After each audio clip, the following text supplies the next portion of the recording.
할렐루야. 하나님 앞에 오신 여러분들을 환영하고 축복합니다. 오늘 우리 교회 창립 33주년 기념 주일입니다. 우리 교회 생일을 맞았습니다. 33주년을 기념하는 것은 우리 교회가 33살 됐다라고 하는 것만 생각하는 게 아니고, 왜 하나님께서 우리 교회를 여기에 세우셨는지, 또 하나님의 목적대로 우리가 잘 쓰임받고 있는지, 이런 것들을 좀 점검하는 그런 주일이기도 합니다. 그동안 애쓰셨습니다. 우리 교회를 위해서 여러분들이 정말 눈물로 헌신하시고 또 기도해 주셔서 여기까지 왔습니다. 하나님의 은혜고, 또 우리 모든 교역자들과 또 우리 장로님들을 비롯한 교우들의 헌신이 있었기 때문에 오늘이 있습니다. 그리고 우리보다 먼저 또 하나님 나라 가신 또 그리운 성도들의 그런 헌신이 있었기 때문에 또 오늘이 있고, 또 저보다 이제 열린교회는 그 두 분의 목사님이 이제 제 앞에 계시거든요. 그 역대 또 담임 목사님들의 또 헌신도 우리가 또 기억하고 감사해야 될 줄 믿습니다. 그리고 또 앞으로 이렇게 해야 될 일들이 많습니다. 계속해서 우리 열린교회가 하나님 앞에 쓰임받는 교회가 될 수 있도록 여러분들도 기도해 주시고, 또 우리는 이제 길을 닦는 사명이 있습니다. 지금까지 우리 믿음의 선배들이 길을 닦아놓은 대로 우리가 지금 걸어가고 있듯이 또 우리가 길을 닦는 겁니다. 그럼 우리의 후배들이 또 이 길을 따라서 이제 신앙의 길을, 믿음의 길을 가게 될 겁니다. 이 자랑스러운 믿음의 공동체 위에 하나님이 함께 하시기를, 또 여러분들이 열린 교회 안에 있다고 하는 것이 여러분의 인생에서 가장 정말 잘한 일, 기쁜 일, 감사한 일이 꼭 되기를 바랍니다. 저도 제 목회 인생에 제가 한 35년 이렇게 목회를 지금 한 것 같아요. 그 중에 열린교회에서 지내는 시간이 23년이 넘었습니다. 근데 저는 후회 없습니다.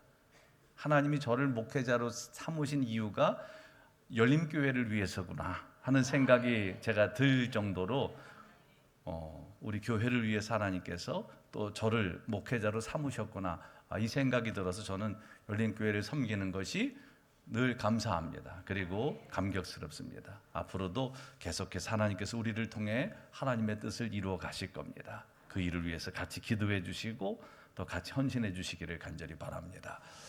교회가 공동체가 되려면 몇 가지 필요한 게 있어요. 이 공동체는 그냥 이루어지는 건 아닙니다.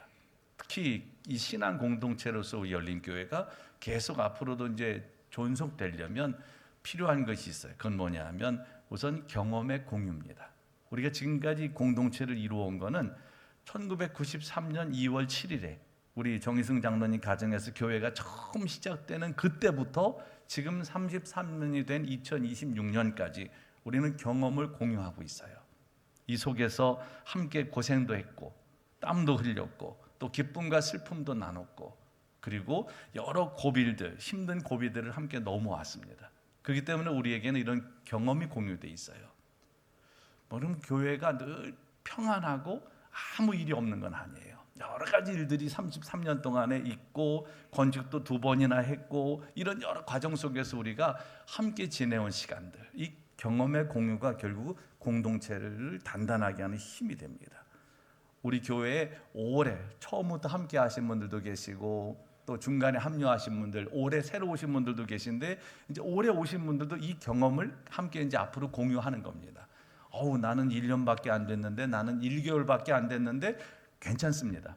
이전에 경험했던 것들을 여러분들 역사를 아시고 지금부터 함께 하시면 되는 거죠. 그럼 이제 경험이 함께 공유되면서 단단한 믿음의 공동체가 계속해서 이루어질 수 있습니다.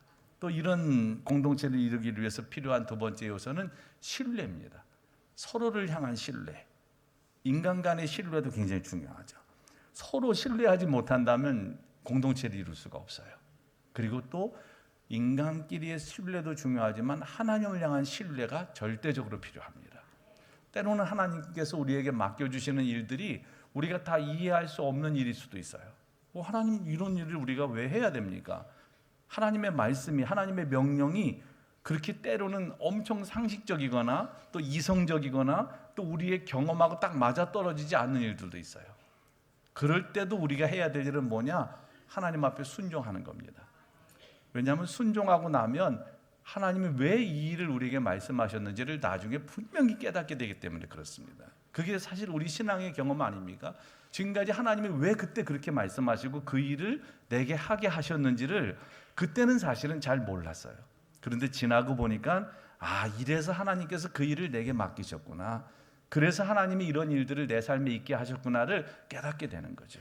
그러니까 우리가 하나님을 절대적으로 신뢰하며 나가게 되면 공동체가 하나님께 쓰임받는 거룩한 공동체로 계속해서 쓰임받을 수 있어요. 하나님께서 우리에게 뭘 말씀하시든지 우리가 할 일은 절대적인 순종, 하나님을 신뢰하고, 그렇게 되면 하나님께서 이 공동체를 통해 앞으로도 놀라운 일들을 행하실 겁니다. 그리고 또 공동체를 이루기에 필요한 세 번째 요소는 뭐냐? 자기 비움입니다. 하나님께 돌려야 될 영광을 누구도 가로채서는 안 됩니다. 이게 교회 공동체가 가져야 될 굉장히 또 중요한 요소 중에 하나예요. 이 자기 비움이 있어야 돼요. 그러니까 교회는 모든 구성원들이 다 자기 욕심을 내려놓고 오직 하나님이 교회 주인 되시고 예수 그리스도가 한 몸, 예수 그리스도 안에서 한 몸이 되고 성령의 인도하심을 받는 교회가 건강한 교회입니다. 판넨베르크라고 하는 그 독일의 개신교 신학자가 그런 얘기를 해요. 그러니까 이 원죄, 아담과 하와의 그 오리지널 신, 이 원죄에 대해서 이런 얘기를 합니다. 원죄라고 하는 것은 단순한 도덕적인 실수가 아니고 공공의 것을 사유화한 것이다. 공적 영역을 사유화한 것, 이게 아담과 하와의 원죄라고 하는 거예요. 에덴 동산에 있었던 선악과는 아담과 하와를 위한 게 아니었습니다. 하나님께서 창조하신 모든 사람들의 것이었는데 아담과 하와가 이거를 사유한 거죠. 자기들이 먹은 겁니다. 이게 죄라고 하는 거예요. 그러니까 교회도 그렇습니다. 교회는 공적인 기관입니다. 그렇기 때문에 누구도 교회를 사유할 수 없다는 거죠. 이거는 우리는 다 주인의식이 같습니다. 우리 교회, 내 교회, 내가 섬겨야지. 이런 마음은 괜찮아요. 그런데 이 교회 주인은 나다. 만약에 제가 여러분들이 내가 여기서 목회 이렇게 오래 했으니까 열린교회 주인은 담임 목사다 이러면 어떡하시겠어요? 안 나오죠. 맞습니다. 아니 우리 권사님 말이 맞아요. 아니 담임 목사가 교회인 주인인 교회 왜 나오겠어요? 또 예를 들어 장로님들이 우리 교회에 내가 처음부터 우리 교회를 개척하는데 함께했고 우리 교회의 주인은 나다 그러면 어떡하겠어요? 안 나와요. 그렇죠. 교회의 주인은 담임 목사도 될 수 없고 여러분도 될 수 없는 거죠. 교회는 오직 하나님이 주인 되시는 것입니다. 그렇기 때문에 교회라고 하는 것은 이 공적인 것을 사유할 수 없다는 거예요. 오늘날 많은 교회들이 흔들리는 이유가 뭡니까? 교회를 사유화하기 때문에 그렇습니다. 오래 목회하신 목사님들이 이 교회는 내 교회다, 내가 개척했다, 이런 교회가 사유화되는 거죠. 그게 죄가 된다는 거예요. 그러니까 원죄는 다른 게 아닙니다. 오리지널 신 아담과 하와의 죄는 단순히 어쩐 그들이 실수를 한 게 아니고 공적인 영역을 사유화해 버린 거예요. 교회는 절대로 사유화될 수 없는 곳입니다. 하나님의 교회이기 때문에. 그랬을 때 우리가 항상 그 마음을 가지고 교회에서는 무조건 자기를 비워야 되는 거죠. 그리고 오직 하나님의 영광이 드러나는 곳, 그게 교회입니다. 물론 여러분들의 헌신이 있고 여러분들의 눈물이 있고 또 누구든지 어쨌든 교회를 위해서 애쓴 것까지는 인정해 줘야 돼요. 그건 박수를 보내야 되고 그거를 우리가 잊으면 안 됩니다. 우리 교회도 처음에 생겨날 때 장로님 네 분이 자기 본인의 집을 내주시지 않았으면 예배 장소가 되지 않았을 거잖아요. 그런 것들에 대해서, 그런 헌신에 대해서 처음 교회 개척까지 70여 명의 성도들의 그 눈물과 헌신에 대해서 우리는 잊으면 안 되는 거죠. 그렇지만 누구도 공적인 영역을 사유할 수 없다. 이거는 분명한 겁니다. 그럴 때 교회는 건강한 공동체로서 계속 하나님의 쓰임을 받게 되는 거죠. 또 공동체를 이루기 위해서 필요한 네 번째 요소는 하나의 중심이에요. 이 하나의 중심이 뭐냐? 하나님이 중심되는 교회, 예수 그리스도의 몸을 이루는 지체들이 협력하는 교회, 그게 건강한 교회, 그게 공동체예요. 그럴 때 그 교회는 지속적으로 하나님의 은혜를 누리는 복된 공동체가 될 수 있습니다. 그러니까 중심이 하나여야 되는 거죠. 사공이 많으면 배가 산으로 가요.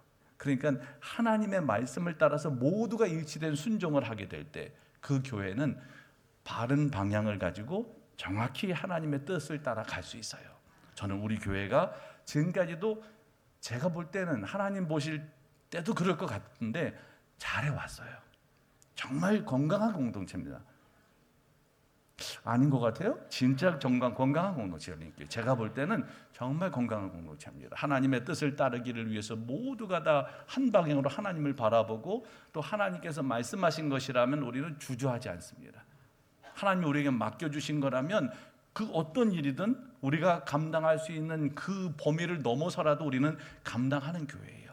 그렇기 때문에 하나님께서 계속 은혜를 주고 계신 거죠. 앞으로도 하나님께서 그렇게 우리 교회를 쓰실 텐데 이 공동체로서 우리 교회가 바른 방향을 향해 갈 수 있도록 그 네 가지를 여러분들이 꼭 한번 마음속에 생각하시고 그렇게 교회를 섬기시면 좋겠습니다. 오늘 본문 말씀, 이 디도서의 말씀은 사실 디도서는 신약 성경 중에도 짧은 말씀이에요. 3절밖에 안 돼요.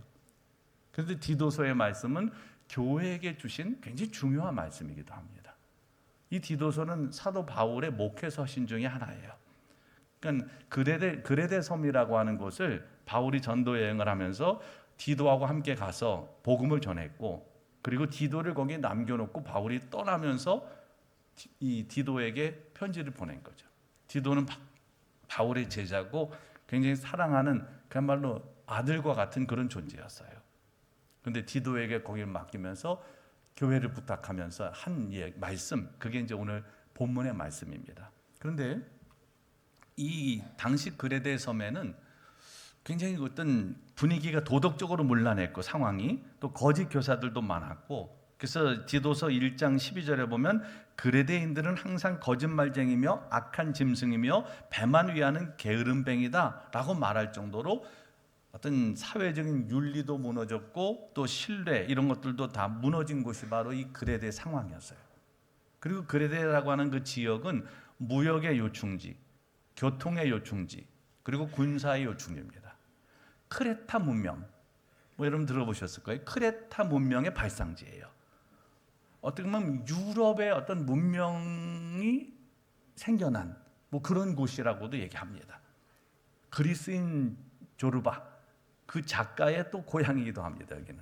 근데 어쨌든 이런 그레데에 바울이 복음을 전하고 거기에 디도를 남겨두고 이제 목회를 하게 한 거죠. 그러면서 바울이 다 마무리 못한 일이 있었어요. 그건 뭐냐면 지도자를 세우는 일, 그리고 또 그 공동체 어떤 질서를 세우는 일, 이런 것들에 대해서 바울이 이제 얘기를 하는 겁니다. 당시 상황이 그 도덕적으로도 문란하고 거짓 교사들도 많고 막 이러다 보니까 신뢰가 무너지고 윤리가 무너진 곳이다 보니까 교회는 사실 세상과 다른 모습을 보여줘야 되는 필연적인 그런 당위성이 있었어요. 교회는 뭔가 달라야 된다. 그리스도인들은 달라야 된다라고 하는 것에 대한 그 분명한 그들이 달라야 되는 이유가 거기 존재했습니다. 그래서 바울은 지도자를 세울 때도 이런 지도자를 세워야 된다. 그리고 앞으로 이 그레데 섬에 있는 교회는 이런 교회가 되어야 된다라고 하는 걸 지금 디도서를 통해서 얘기하고 있는 겁니다. 석장밖에 안 되는 짧은 서신이지만 복음에 대한 이해가 굉장히 깊이 담겨져 있고, 그리고 복음을 알고 믿는 것, 그리고 그 복음을 현실에서 살아내는 것이 얼마나 긴밀하게 연결되어야 되는지를 얘기해 줘요. 우리는 복음을 들었습니다. 알고 있어요, 하나님의 말씀을. 그런데 아는 것으로 끝나면 안 되고 구체적으로 그 복음의 내용을, 하나님의 말씀을 삶으로 살아내야 된다는 거죠. 특히 그레데 같은 이런 상황에서는 더더욱 그런 게 필요했다는 거예요. 그럼 여러분 한번 생각해 보십시오. 오늘 우리 시대는 그레데 사람들, 그레데 이 시대, 이 섬하고 다른 상황일까요? 그렇지 않습니다. 사실 우리가 사는 이 사회도 보면 윤리적으로도 무너져 있죠. 그리고 또 신뢰도 무너졌어요. 그리고 또 거짓이 문란하고, 거짓이 막 이렇게 창궐하고, 이런 도덕적으로 문란하고, 이런 게 그레데 섬하고 우리들의 상황이 다르지 않습니다. 그러니까 오늘 이 디도서의 말씀은 바울이 그레데 섬에서 목회하는 디도에게 주신 말씀이기도 하지만 오늘 또 우리에게 주시는 하나님의 말씀인 거죠. 그래서 우리는 이 말씀을, 아멘을 우리 마음에 새겨야 됩니다. 그래서 우리들도 복음을 아는 것으로 끝나는 게 아니고 진짜 하나님의 말씀대로 세상 속에서 살아낼 수 있는, 정말 복음으로 살아 하나님의 영광을 나타내는 복된 여러분들이 꼭 되시기를 간절히 바랍니다. 오늘 이 디도서의 가장 핵심적인 내용들, 그런 삶을 살기 위해서 가장 필요한 것을 바울은 뭐라고 얘기하냐면 하나님의 은혜를 받은 구원의 공동체인 것을 인식하는 게 중요하다고 얘기합니다.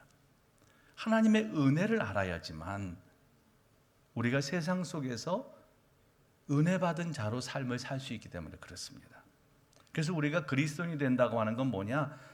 가장 먼저는 하나님의 은혜를 체험하는 것이고, 그리고 그 은혜를 체험한 사람들이 구체적으로 변화된 삶을 세상 속에서 살아가는 게 그리스도인의 삶이에요. 여러분들은 하나님의 은혜를 체험하셨습니까? 다 체험하셨죠? 우리가 그리스도인 되고 신앙생활하면서 은혜를 체험을 못한다? 이러면 이건 상당히 문제가 큰 거예요. 나는 옛날에 은혜 받았는데 지금은 못 받고 있습니다. 그러면 그거는 죄송하지만 죽은 믿음입니다. 하나님의 은혜는 지금도 여러분들에게 임하고 있어요.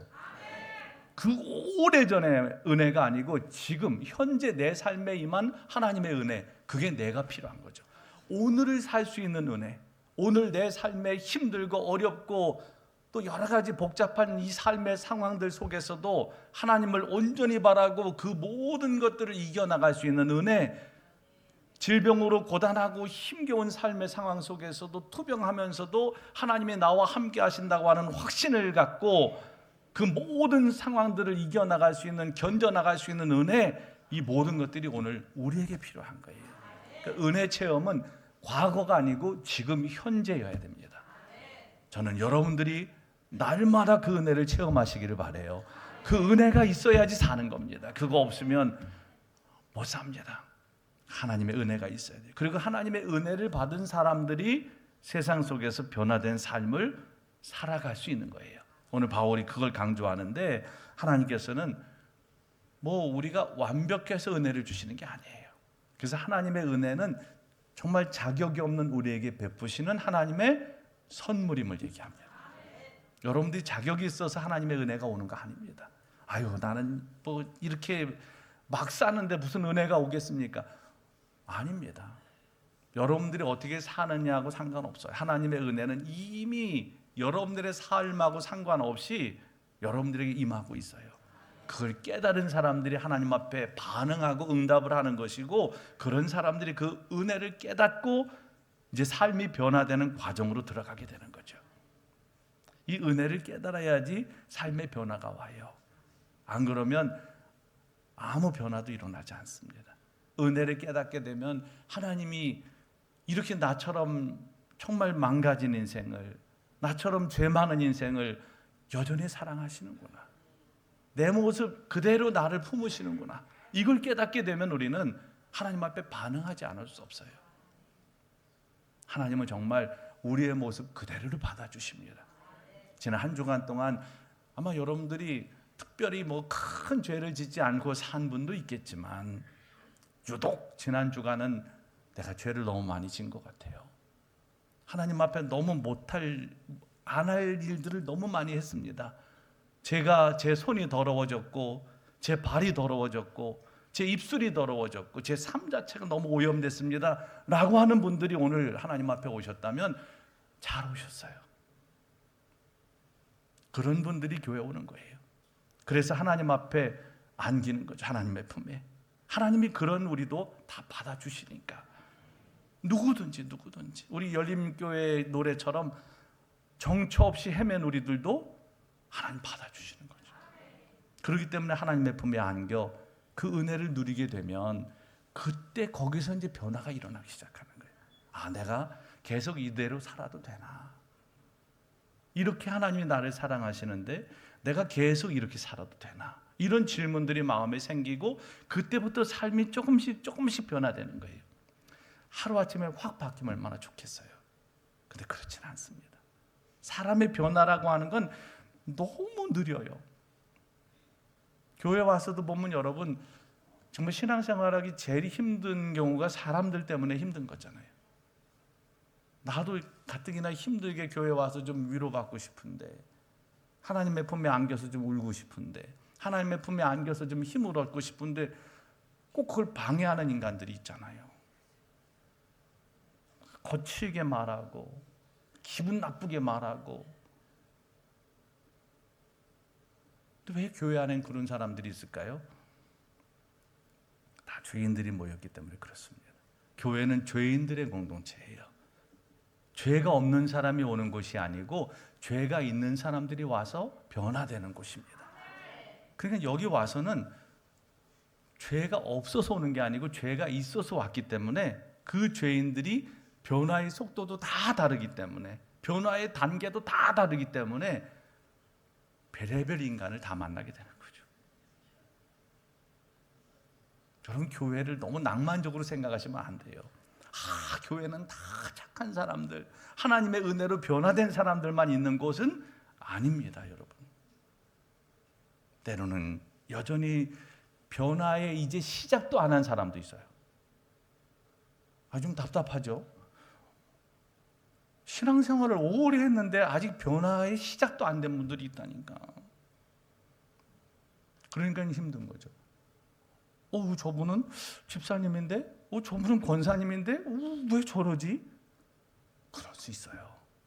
아직 변화의 시작도 안 됐기 때문에 그런 겁니다.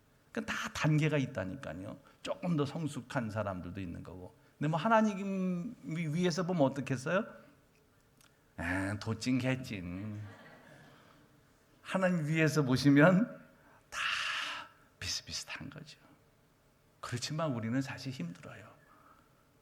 교회 와서는 이런 걸 안 당하고 싶은데, 교회 와서는 이렇게 좀 거친 사람들을 안 만나고 싶은데, 교회 와서는 이런 얘기를 듣고 싶지 않은데, 교회 와서는 이런 경우를 당하고 싶지 않은데, 내가 왜 교회까지 와서 이렇게 힘들어야 돼? 이렇게 생각하면 진짜 못 나오게 돼요.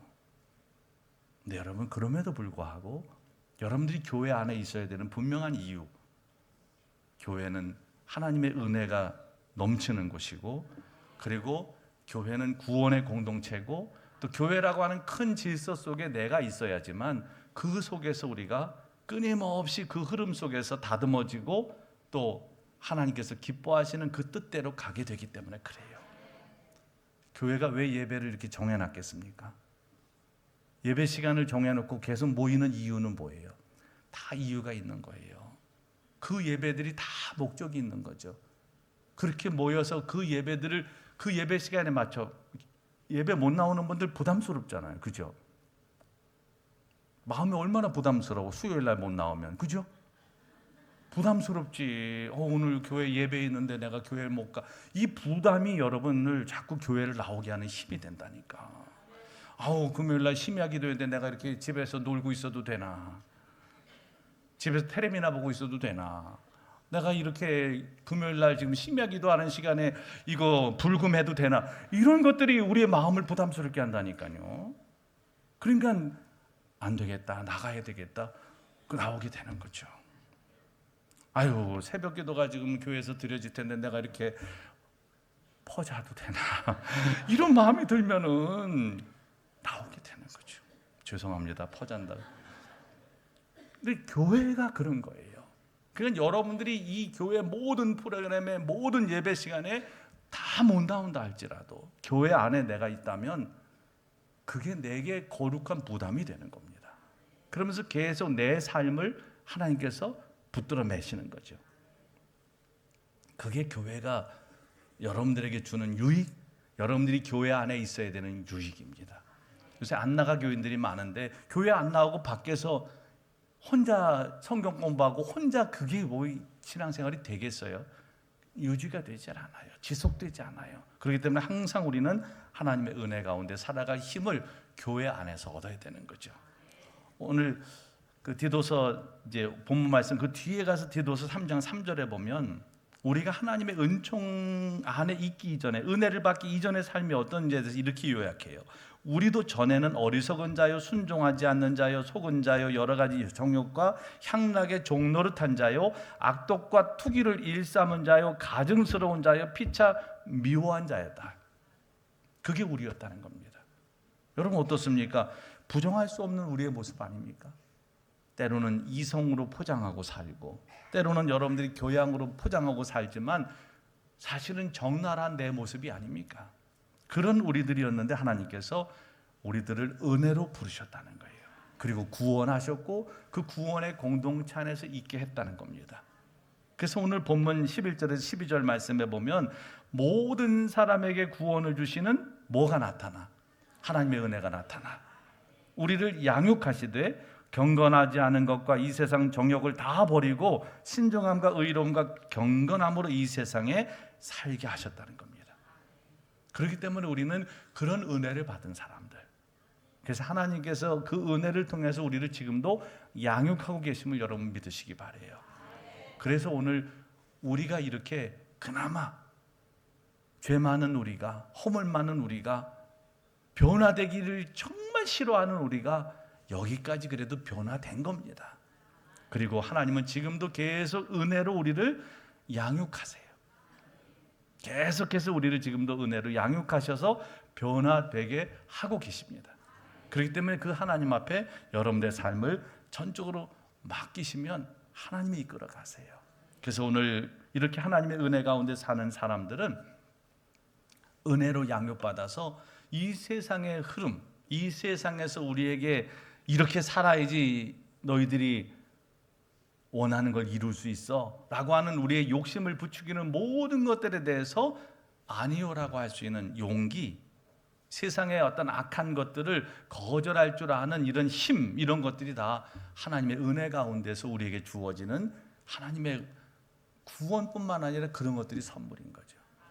오늘 혹시 여러분들 중에 여러분들의 삶 속에서 내가 그리스도인으로서 단호하게 아니요라고 해야 되는데 그렇게 못하는 부분이 뭐가 있는지 한번 생각해 보시고, 그런 부분이 있다면 하나님 제게 은혜를 더하여 주시고 아니요라고 해야 되는 그 부분에 대해서 아주 깔끔하게 정말 단호하게 거절할 수 있는 힘을 달라고 기도하시기 바랍니다.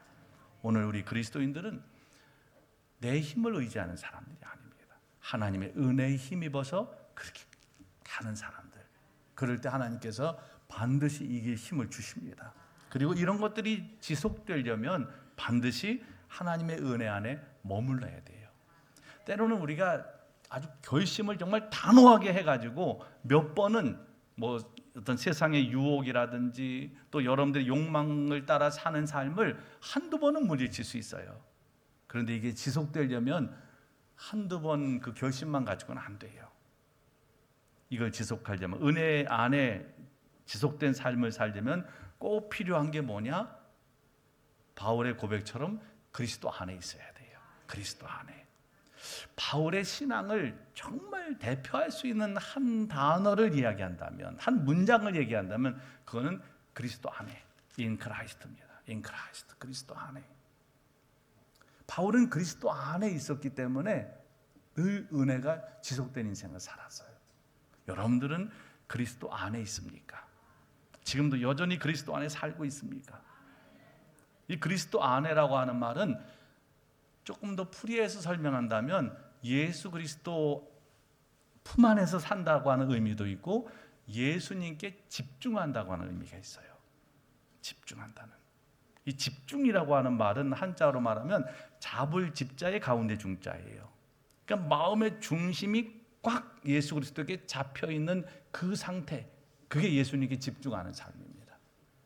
그러면 하나님의 은혜를 지속하며 누리며 살게 됩니다. 그리고 오늘 13절의 말씀처럼 복스러운 소망과 우리의 크신 하나님 구주 예수 그리스도의 영광이 나타나심을 기다리며 살게 돼요. 소망이 다른 곳에 있는 거죠. 예수 그리스도께 꼭 붙잡혀 살면, 예수 그리스도 안에 살면, 하나님의 은혜 안에 살게 되면 우리의 소망이 바뀌는 거예요. 뭐로 바뀝니까? 여기 복스러운 소망은 어떤 소망이에요? 예수 그리스도의 다시 오심을 기다리는 소망입니다. 여러분들이 지금 가장 큰 소망이 뭡니까? 여러분들에게 제가 소망을 묻는다면 뭘 얘기하시겠어요? 아유, 목사님, 아파트 꼭 당첨돼야 됩니다.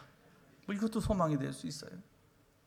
아, 꼭 이번 프로젝트 잘 돼서 제가 돈 좀 벌어야 됩니다. 뭐 이런 걸 수도 있어요. 뭐 자식이 잘 돼야 됩니다. 뭐 이런 여러 가지 소망이 있을 수도 있죠. 그렇지만 여기 말하는 이 복스러운 소망은 뭐냐? 예수 그리스도의 오심을 기다리는 거예요. 예수 그리스도의 다시 오심을. 지금 우리는 그 시대에 살고 있잖아요. 예수님의 다시 오심을 기다리는 시대. 이게 복스러운 소망입니다. 저는 여러분들이 꼭 이 복스러운 소망이, 말도 재밌잖아요. 복스러운 소망 꼭 갖게 되시기를 바랍니다. 이렇게 예수 그리스도의 다시 오심을 진심으로 소망하는 삶이 되면 일상적인 여러분들의 선택이 달라지고 여러분들의 진짜 가치관이 바뀔 수 있어요. 우리 그리스도인은 하나님의 영광이 세상에 드러나는 것을 소망하며 사는 사람들입니다. 여전히 우리가 부족하지만, 또 여전히 우리의 마음이 좁지만 하나님의 말씀을 따라서 진리와 생명의 길에서 떠나지 않고 흔들림 없이 그 길을 걷다 보면 분명히 우리를 통해 하나님의 영광이 드러나게 되고 우리의 영혼의 뿌리가 튼튼해지고 또 우리 교회 공동체는 정말 견고한 공동체가 돼서 늘 하나님께서 주시는 열매를 맺게 될 겁니다. 날 좋다고 가고 날 흐리다고 안 가면 안 돼요. 하나님의 은혜 안에 사는 사람들은, 예수 그리스도의 다시 오심에 대한 소망을 갖고 사는 사람들은 날이 좋아도 그 믿음의 길을 가는 거고 날이 흐려도 그 믿음의 길을 가는 거예요. 날이 좋아도 예배드리러 나오시는 거고 날이 흐려도 나오는 거죠. 추워도 나오고 따뜻해도 나오고 더워도 나오고 추울 땐 더 나와야 돼요. 추울 땐 더 나와야 돼요. 요즘같이 이렇게 추위가 계속 될 때는 또 인생의 추운 겨울이 왔을 때는 더 하나님 앞에 나오셔야 됩니다. 어디서 온기를 얻겠어요?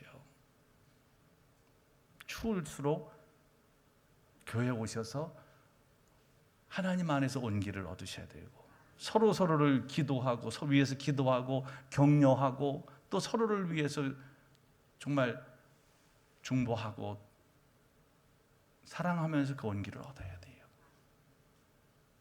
항상 기억하세요.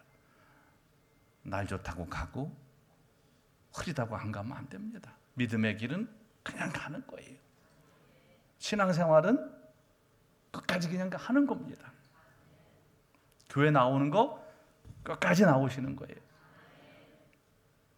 아멘 안 하는 분들은 정말 생각이 많으시구나.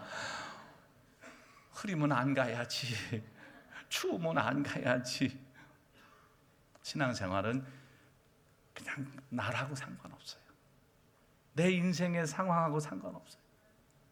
왜냐하면 하나님이 우리를 그렇게 사랑하셨고 은혜를 주셨으니까 그저 가는 겁니다. 끝까지 가는 겁니다. 묵묵히 가는 겁니다. 그게 신앙생활 하는 거예요. 그러면 하나님께서 분명히 여러분들의 삶에 은혜를 주실 거예요. 그리고 오늘 본문 14절에 보면 바울은 주님이 우리를 모든 불법에서 건져내시고 그렇게 깨끗하게 하시고 은혜를 주신 이유에 대해서 이렇게 얘기합니다. 한번 같이 14절을 읽어볼까요? 시작. 그가 우리를 대신하여 자신을 주심은 모든 불법에서 우리를 속량하시고 우리를 깨끗하게 하사 선한 일을 열심히 하는 자기 백성이 되게 하려 하심이라. 아멘. 하나님이 우리에게 은혜를 주시고 우리를 이렇게 속량하신 이유가 뭐냐? 그냥 단순히 우리를 깨끗하게 하시는 목적, 거기서 머무는 게 아니고 뭘 위해서? 선한 일을 열심히 하는 자기 백성이 되게 하기를 위해서. 그래서 우리가 해야 될 일은 뭐예요? 선한 일을 열심히 하는 거예요. 악한 일을 열심히 하시면 안 됩니다. 선한 일을 열심히 하셔야 돼요. 열심히 다 좋은 게 아니에요. 어떤 분들은 악한 일에 열심인 분들이 있어요. 사람 넘어뜨리는 일에 공모를 하고 열심인 사람들이 있잖아요. 사람들 비난하는 일에 열심을 내는 사람들이 있잖아요. 막 침 튀겨가면서 누구를 욕하고. 그게 아니고 뭘 열심히? 선한 일을. 한번 점검해 보세요. 내가 하는 일은 선한 일인가? 여러분들이 하는 일은 선한 일인지 아니면 악한 일에 내가 열심을 내는지를 점검하세요. 하나님이 우리에게서 원하시는 것은 선한 일을 열심히 하는 거예요. 그렇게 하나님께서 주시는 선한 일을 열심히 하는 그 교회, 그 성도들을 통해서 하나님은 영광 받으십니다. 저는 우리 열림교회가 지금까지 그 선한 일을 최선을 다해서 했다고 자부합니다. 하나님께서도 분명히 그거를 인정하셨을 거라고 저는 믿습니다.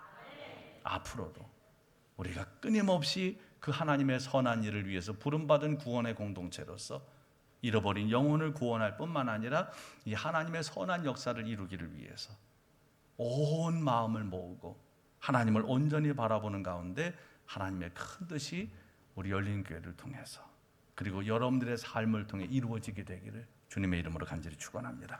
기도하겠습니다. 이 시간 기도하실 때 하나님, 우리 교회를 33년 전에 세워주시고 지금까지 인도하심을 감사드립니다. 부르시고 세우신 목적에 합당하게 구원의 공동체로서 이 세상 속에 하나님의 선한 뜻을 나타내고 또 선한 일을 이루어가는 우리들 되게 하여 주시옵소서. 우리 교회를 통하여 복음이 전해지고 하나님의 은혜가 모든 사람들에게 나타나 구원받는 사람이 날마다 더해가는 우리 열림교회가 되게 하여 주옵소서. 우리 간절한 마음으로 기도하겠습니다. 거룩하신 하나님 감사합니다. 우리 교회를 33년 전에 세우시고 지금까지 인도하신 은혜를 감사드립니다. 하나님의 은혜로 여기까지 왔습니다. 하나님, 앞으로도 하나님께 쓰임받고 하나님의 선한 일을 위하여 앞장서는 우리 교회가 되게 하여 주시옵소서. 이 일을 위하여 애쓰고 수고한 모든 교육자들과 우리 장로님들, 권사님들, 집사님들, 온 성도들, 또 다음 세대들 하늘의 복을 더하여 주시옵소서.